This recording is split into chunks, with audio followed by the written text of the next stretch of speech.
Welcome to Pindar Poetry. We hope you learned something new.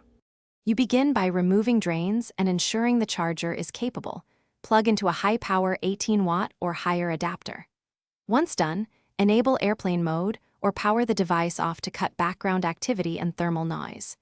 Make sure you use a short, high-quality cable and inspect the port for lint or corrosion. A poor connection slows current.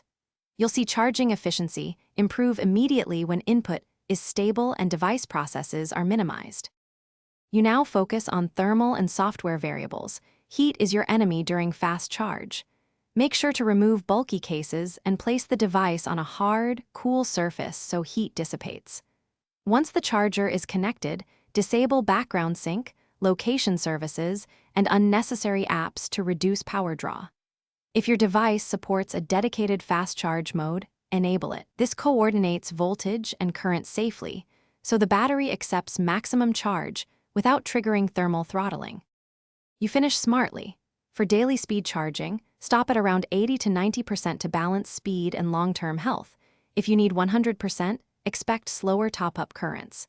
If charging stalls or is unusually slow, make sure to try another certified cable and adapter, inspect the port, and test different outlets. Make sure no rogue app is spiking CPU in battery settings. Once you identify and kill that process, charging should resume normal fast rates. Thanks for watching. Consider subscribing if we helped you.